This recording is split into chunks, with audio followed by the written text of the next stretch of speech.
어쨌든 민주당에서는 우길기를 왜 달고 나오느냐 들으신 것처럼 문제를 삼고 있습니다. 이야기 들어보시죠. 한미일 연합훈련이 문재인 대통령 때도 했던 것이라고 우기는데 성격이 완전히 다릅니다. 단 한 번도 일본군이 독도 근해에서 우길기를 내걸고 자신의 힘을 과시하도록 허용한 적은 없었습니다. 그럴수록 국민의힘의 친일 본색만 드러낼 뿐입니다. 윤석열 정부는 일본 총리를 쫓아가 만남을 요청하는 굴욕 간담도 부족해서 독도 근해에 일본 자위대를 불러들였습니다. 그런 일본 함대를 보고도 일본 편만 드는 모습에서 도대체 어느 나라 정당인지 묻고 싶습니다. 자, 이재명 대표는 극단적 친일 행위다라고 비판을 했고 민주당에서는 우길기를 내거는 걸 허용한 적이 없다. 왜 일본 편만 드느냐, 안방을 내두느냐라고 비판을 하고 있습니다. 여당에서는 황당하다라고 반박합니다. 2007년 9월 노무현 참여정부 시절 일본의 해상다위대 소속 전투함 3척이 한국 인천해역방어사령부와 친선행사위에 우길기를 달고 인천항을 입항했던 적도 있었다라는 거죠. 그때는 괜찮고 지금은 문제다라는 부분이 여당은 황당하다라고 비판을 하고 있습니다. 김영한 당시 인천해역방어사령관이 우길기 개헌된 일본 전투함에 올라 사유를 한 바 있습니다. 만약에 우길기가 문제라면 그때도 문제고 지금도 문제여야 할 것 같은데 그때와 지금이 다른 이유에 대해서도 아마 논란이 일 거라고 보입니다. 국민의힘에서는 한미일이 함께 북한의 도발에 대응하여 훈련을 한 것을 비판을 할 수 있겠으나 우려를 할 수 있겠으나 이걸 극단적 친일로 몰아가는 것에 대해서 매우 비판적인 목소리들이 나옵니다. 이번엔 국민의힘의 입장 살펴보겠습니다. 일본 먼저 치고 한미동맹 파탄 나겠다는 송내, 정진석 비대위원장, 김기현 의원, 안보자의 행태이자 자폭성 궤변, 이심 정심 아니냐, 이재명 마음이 김정은 마음이냐, 서로 약간 극단적 주장들이 나오는 것 같아요. 여야 모두.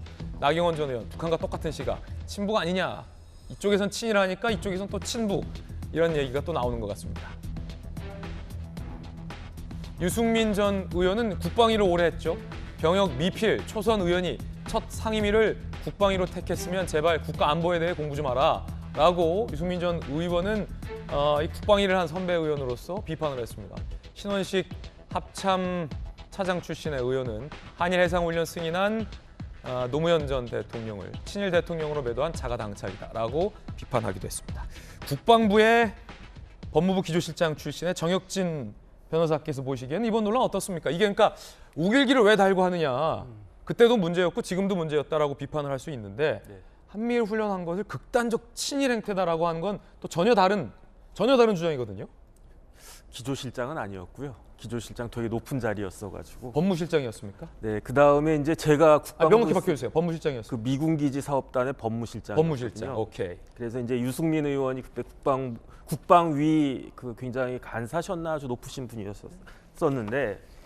한미 간에는 한미 상호 방위 조약이 있어요. 그 다음에 미국하고 일본 간에도 그 안보 조약이 있는데 한국과 일본 사이에 직접적인 그 조약은 없습니다. 이른바 지소미아라고 해가지고 군사정보 보호 협정은 있거든요. 어쨌든 그런데 그럼에도 불구하고 그 한국과 미국과 일본의 그 국방부 장관이 모여가지고 그 회의를 그 훈련을 같이 해야 되겠다 이런 상황이란 말이죠. 저도 개인적으로는 우리나라가 일본하고 같이 그 독도 부근 아니면 일본 부근 그 해상에서 동해에서 연합훈련하는 거 저는 개인적으로 그렇게 탐탁하게 생각하지 않습니다. 저 개인적으로는. 그런데 지금 15년 전하고 20년 전하고 상황이 너무너무 많이 바뀌었어요. 그 15년 전 노무현 대통령 때, 20년 전 김대중 대통령 때하고 비교해가지고 지금 북한의 핵과 미사일 기술은 거의 완성됐습니다. 그 다음에 올해만 들어와가지고 북한이 미사일을 23번 쐈다고 그러고요. 9월 25일 한 20일 동안에 7차례를 갖다가 쐈거든요. 그 북한의 미사일을 어디로 쐈습니까? 만약에 북한이 미사일을 서해 쪽으로 쐈다. 그런데 동해에서 이렇게 뜬금없이 한미일이 같이 해상훈련한다. 이러면 이상한 거죠. 하지만은 동해로 쐈단 말이에요. 그 미사일이 동해로 쐈는데 어디 떨어졌느냐? 그 일본 근처에 떨어진 거고요. 심지어 어떤 미사일은 일본 상공을 날아가지고 떨어졌단 말이에요. 그러니까 우리 입장에서 보면은 러시아든 어느 나라든지 간에 우리가 이렇게 있는데 광화문 위로 미사일이 지나간 거랑 똑같은 거예요. 그 일본 입장에서 보면. 그렇다라고 하면 어떻게 해야 되느냐? 이거는 일본도 이해 당사자 중에 하나이고 그렇다라고 하면 같이 연합훈련을 갖다가 할 수밖에 없는 그런 상황이 된 것이 아니냐. 제가 예. 2018년도에 9.19 평양 공동선언 다시 한번 찾아봤거든요. 5조 3항이 어떻게 규정이 되어 있냐면요.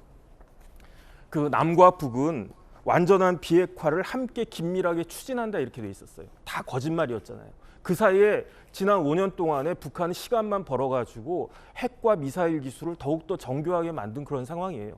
지금 전재수 의원님 일본의 군사대국화 그 비판하시고 경계해야 된다라고 하셨는데 맞는 말씀이라고 저도 동의를 하는데 네. 일본의 군사대국화는 사실 우리나라 입장에서 보면 좀 먼 이야기고 지금 당장 북한의 현실적인 위협이 우리나라를 겨누고 있다. 이 상황에서 어떻게든 이걸 갖다가 막아내는 최대한의 방법을 찾는 것이 지금 정부와 국회에서 같이 해야 될 일이 아닌가 저는 그렇게 생각합니다. 예, 각자 패널들의 의견 전해드리고 있습니다. 여러분께서는 어떻게 생각하십니까? 이번 한미일 해상합동훈련이 이재명 대표의 주장대로 극단적 친일 행위라고 보십니까? 아니면 친일 몰이라고 보십니까? 여당의 주장대로 여러분의 생각이 궁금해집니다.